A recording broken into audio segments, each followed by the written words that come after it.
for your wonderful introduction. And I would like to thank all the organizers, Mr. NK and Dr. Ben, for inviting me to deliver a lecture on fluorescent sensors, which you can utilize as a platform for different kind of analytics, basically for food and healthcare applications. So as you know, everyone knows that what do you mean by the functional materials, which should have unique inherent characteristics and functions. The materials like ceramics, organic molecules, metals, so these are all can be called as a functional materials. But here in my lecture, I would like to combine two functional materials. One is organic molecule, the other one is the metal nanoparticle, which is nothing but gold nanoparticle. So I must thank all my previous speakers. Dr. Surendran was talking about the sensors, Dr. Sikala was talking about few sensors, and some of them are in the earlier stage of the workshop. Yesterday, Dr. Ben was talking about these sensors.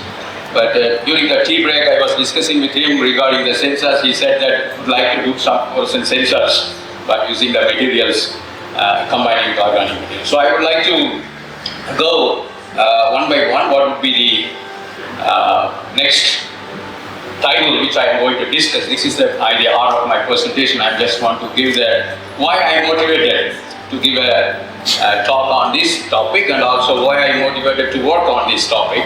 And then slowly but slowly I would like to go in depth with the little characterizations, and of course the summary acknowledgement. I would like to say thank to all the organizers in the end. So why I was motivated? So everyone knows about the COVID, right? So of course everyone experienced the COVID. Everyone know what is the COVID means, why it has been entered into the human, how it has entered, what would be the causes it caused, right? But because of that, all the doctors have prescribed a lot of antibiotics, right? So antibiotics you have to call as a Calpol, the fever you will be reduced, what is that other one? Paracetamol is there, and then Dolo. So they just gave a lot of prescriptions, a lot of medicines to prescribe. But as you know, as a human, we can consume these antibiotics and get rid of the fever. But what would happen to the polluter? If we eat chicken, yesterday night dinner was a chicken. So if the poultry animals are in sick, how can they come out? So this phenomena was arised because of huge population increases day by day, right? And also there are a lot of industrial radiations also coming up. So if you want to get rid of those kind of fever, or especially for the poultry animals, we need a special antibiotics, which is nothing but furalkadone. I don't know how many of you know about that. So there is nitrofuran, which contains some active sites and functional molecules. Possibly it will interact in the blood of poultry animals, like say for as a chicken or a turkey. So after some time they will be cured. But if it goes beyond some certain levels, the threshold levels, of course the human will also experience some side effects. The poultry is also same. So the side effects for human is nothing but nausea. I'm sure some of you have still experienced even after the corona, including me. I used to get a lot of nauseous day by day, maybe in alternate days because of some dust allergy or from the rainwater. So yesterday I got some nausea. That's why I just slept after the postal system, right? So these are all the side effects will come. So sometimes you may feel vomiting senses. So how to stop the threshold level? So to know that, we need some materials to sense them. So that's why we call it as a sensors. One among the material, the functional material which came to my mind was the metal nanoparticles. So what type of metal nanoparticles is possible? Obviously there are so many metal nanoparticles are available, but I was looking for some metal nanoparticles with unique properties. So what would be, comes to my mind automatically, which is nothing but gold and the silver nanoparticles. Even though the gold is little costlier, of course, everyone accepts that. Why not work on the silver? But what are the properties I am looking for which is not available with the silver? So I just told my student that why don't we work in on the gold nanoparticles, because the gold nanoparticles have a lot of unique properties like the surface area safe, the biocompatibility, easy to synthesize. So I will show you what are the significance of gold nanoparticle in my next slide. But before that, I just want to tell you that the metal nanoparticles are having a lot of properties like catalytic property, magnetic and optoelectronics. So that's why they got my attention. So the gold nanoparticle got my attention, and then I moved on to the significance of functionalized gold nanoparticles, right? So as I mentioned, they have the uniform dispersion. The flow in the blood, inside the blood is easy, and of course, the size, high surface, and probably easy to synthesize. Even though you sacrifice or you just gave up the cost, but these gold nanoparticles will give a lot of advantages over the other metal nanoparticles, because you can modify the surface also. That's why I said bifunctional material. I want to use another fluorescence molecule, which is organic one. We are nothing but the palmic acid. I will show you the structure, why and how I use the palmic acid to functionalize the gold nanoparticles, right? And then functionalizing always seal the gold nanoparticle from the accumulation. So the size will be stable, and also the size will be uniform. The stability will also be increased. More importantly, it will improve the stability of air and light from the outside effects, right? So that's why we chose the gold nanoparticle. The palmic acid, the reason we chose to functionalize the gold nanoparticle is nothing but generally the palmic acid acts as a reducing agent. Okay, so here we use the gold nanoparticle. To synthesize gold nanoparticle, we need uric acid, which is gold 3+. But when you reduce, it will go to gold 0. For that, we need a palmic acid, which is a reducing agent, as well as it is a capping agent. So I would like to show you how we synthesize the palmic acid capped gold nanoparticles. Earlier, we just take the gold nanoparticle, then we converted that into a sodium salt by using the sodium hydroxide. So you can see the difference in the day and daylight and the UV light images of the solution. And then when you add the uric acid, it will convert it into A0, then attach with one of the hydroxy molecule which is in the carboxylic acid. So you can see there are 4 hydroxy molecules which easily can bind with gold nanoparticles. Surprisingly, in our case, we found that it was attached to the carboxylic acid, and then moreover, there is a 2 negative charges which was created in the hydroxy molecules. So this is how the gold nanoparticle has been functionalized with the palmic acid. So, as usual, as a material scientist, we did a lot of characterizations starting from the preliminary one, the FTIR, UV, XRD, and then XPS. We want to know what would be the oxidation state of the gold, whether it is a 3 plus or 0. So from that we found that this is an interesting result, because we found that AU4F7/2, and which is nothing but we got 2 different types of peaks. And one more point which I would like to mention here is the XRD is absolutely pure. So we found that the material which we synthesized is pure, matching with the JCPDS card. Then what else you want? We just want to go back to the next characterization. What would be the shape, size and shape, which is about 10 to 15 nanometer. Obviously, nanoparticles are always in a spherical. Okay, right? We got it. The surface roughness is 20.72, which is more than enough to load any drug molecule on the top of the gold nanoparticle. Okay, and then similarly we have done some Raman and thermal. What would be the stability of the material, which is about 370 degrees centigrade. So we found some interesting stretching and bending vibrations. And then before using it for the healthcare applications, we must know the cytotoxicity of the material. Luckily, we got about mild toxicity, which is about 62% of cell viability, and also the IC50 value, which is about 1.52 microgram. Right. So here now I just want to start what would be the analyze which we would like to set. First, we talked about the levofloxacin, which is another antibiotic, which we generally use it for the sensitive application in the the consuming the antibiotic, how it will affect your bacteria inside your body, right? So this work was published in Journal of Molecular Liquids in 2024. So I just want to show you here itself why and how it has been sensed. Many of you know that when there are two types of pi molecules, either from the intra or inter, pi molecules are coming close together, which is about 3.2 Armstrong unit, definitely it will form an hexamer.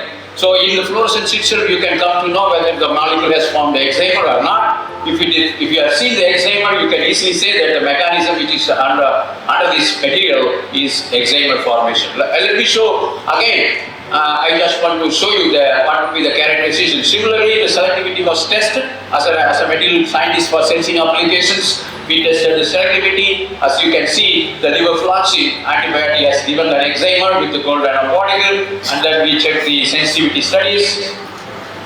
And this is how it has been sensed. So you can see the intermolecular pi-pi stacking. We used to say surface face-to-face pi-pi stacking. When it comes to nearby, less than 3.2 Armstrong unit, the hexamer will form. Actually, you can see the fluorescence of the material. As soon as the concentration of the antibiotic increased, the hexamer form. So when you irradiate at 353 nanometer, the emission at 436 nanometer. So again, we would like to know, is there any change of morphology from the spherical? Because we already know that the initial morphology of the gold nanoparticle is a spherical. When you add the levofloxacin, we would like to know, is there any changes in the hexide? So it was nothing. Okay, then interestingly, we found that the morphology has been changed to octahedral. It's not a spherical. So this is one of the very small and preliminary novelty which we found in this work. So we thought that, okay, our gold nanoparticle has changed the morphology from spherical to octahedral. Then the size is also increased from 10 to 15 to 20 to 30. And the surface roughness has also been increased from 20 to 26 nanometer. Okay, then preliminary the characterizations are also confirmed. Then secondly, we would like to know that where the levofloxacin is inside our body, how it comes out, whether it is inside the blood, go inside the blood and then act with the bacteria, or probably goes out through the urine. So we collected some urine samples and tested whether our material can be utilized for real-time applications. So we found that there are 5 urine samples collected from different age group. You can see we spiked with 3.3 micromolar concentration of the levofloxacin, and then we found about 104 to 97% recovery. So generally we conclude that this is the material which can use for the levofloxacin sensing in urine. The second one which we did with the fluoride, as I mentioned, which has been used in the poultry. But in this case, we don't want to use the poultry, but we use the bioimaging in the zebrafish. Why we chose zebrafish? It is 90% similar genes like our human. Okay. In other words, I should say, zebrafish genes are similar to human 90%. So whatever the effect is at causing here in zebrafish, it will be similar to our human being. So here the sensing mechanism, which is nothing but the intramolecular hydrogen bonding. This is your gold nanoparticle. When the furanodone comes, it will form an intramolecular hydrogen bonding, which has been, you can see the bioimaging, the fluorescent material in the fish, right? So again, we did the same selectivity with some other antibacterial drugs and also biomolecules like ascorbic acid, uric acid, some metals. But when the furanodone comes, the fluorescence intensity of the material has been decreased about 17.2%. So we chose the material as a selective sensor for the furanodone. Right? Similarly, we have done a lot of characterization, but the interesting thing is here we chose the blood, because the furanodone will walk through the blood. So we collect the blood sample, blood serum, and then when we just remove all the whatever the contaminations it has, whatever the small particles it has, so filtered, and then we found that the similar behavior of the material when the furanodone in the blood. So we found that what would be the limit of detection, and then we carried out all the characterizations that here we found a different morphology. It was changed from spherical to the rod, or probably trigonal, or maybe hexagonal, pentagonal. So it is another interesting result, because one antibacteria gives a different morphology, another antibacteria gives another different morphology. So our gold nanoparticle, which is functionalized with formic acid, has played a very big role in the morphological sensors. Obviously, we can use it for some real-time applications, because in this case we use the blood, the previous case we use the urine. Okay, and then similarly, the bioimaging or cytotoxic study was done in the zebrafish. You can see there is a clear indication of liver fluorescence material. Right, then how to prove that? The intermolecular antibody was proven by the theoretical studies we have done with the DFT. So we found that the intermolecular distance between these hydrogen molecules are 2.43 Armstrong unit. Then the third one, which was I talked about the sweeteners, artificial sweeteners. Dr. Surendran was talking about the diabetics. So recently, all the diabetic students were, all the diabetic patients were talking about how to consume the sugar, which should not be affect our sugar level in glucose, right? So they take the sugar-free, of course, the saccharin was also there. So, but it should not go beyond some level. So, right? How can you stop the patients to consume more saccharin? So this is nothing but an artificial sweetener. Saccharin is an artificial sweetener. So it is used in Coke and ice creams.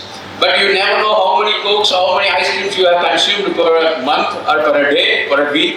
But you should be very careful, because they use the saccharin. Right? So in this case, we use the ice creams and Cokes, but interestingly, our material has not changed the morphology when we use these saccharin artificial sweetener. Why does it so? We will come back to you. So the selectivity study was done with some other materials and metals and molecules, and then the sensitivity is also about 0.14 micromolar, and we calculated the limit of quantification.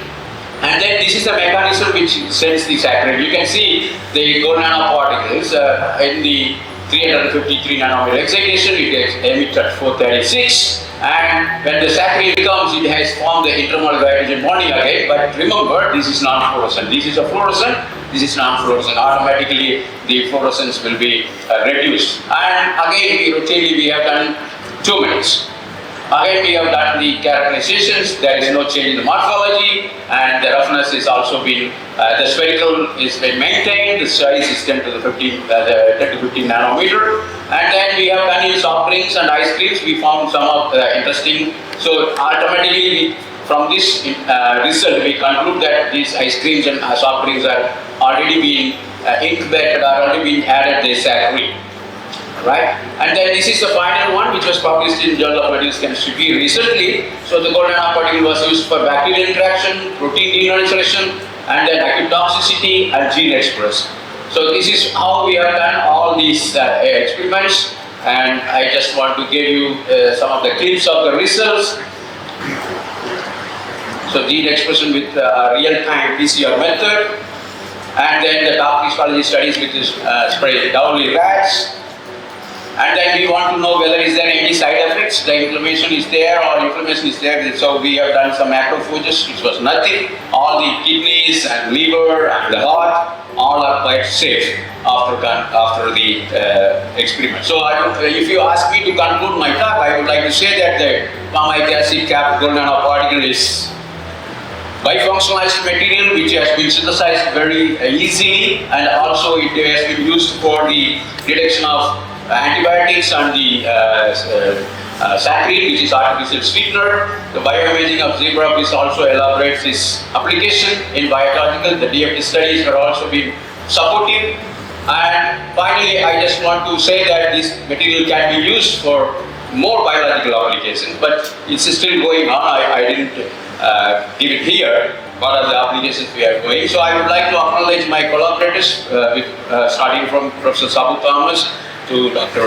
Nandkumar Talarikal, and also I would like to thank Dr. Nebu George here, who is doing all the biological studies, and I would like to I would like to thank all my international collaborators from France, and Denisu from IMT, Albi, and then some of them are from Korea, and some of them are from Australia, so Malaysia. So, and I would like to thank all the institutions where I use the facilities. So this is I'm ongoing my current research. We are working on graphene smart textiles and biophotonics, and then we are synthesizing hybrid materials, porous materials for different applications, chemical, biological, warfare agent sensings, water remediations, purifying the water. So these are all the grants, the ongoing projects, which I would like to thank CSIR, PST, UGCDR, DRDO, and then Tamil Nadu Government Welfare Scheme, and I also having 2 industry projects.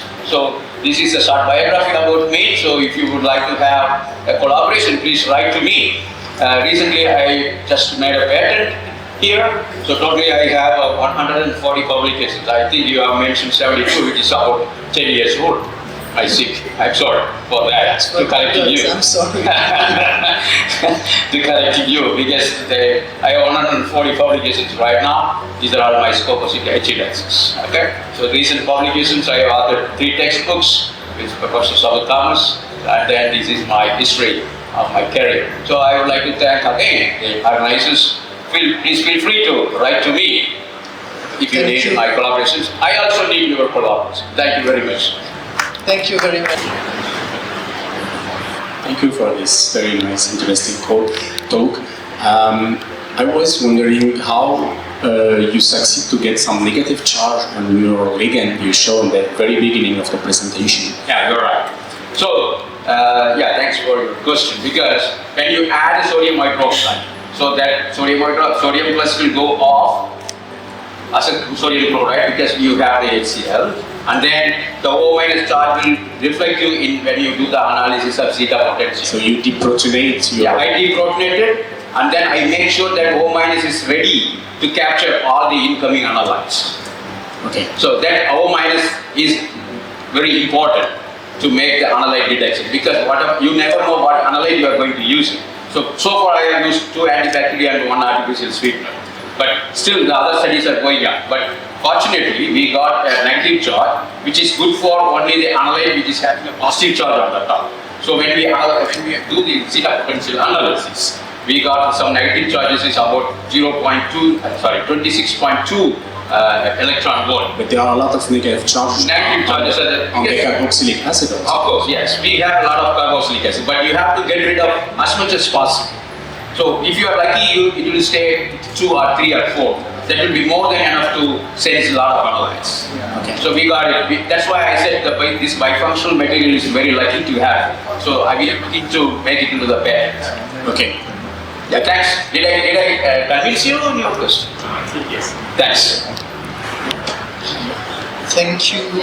Long live India and France friendship.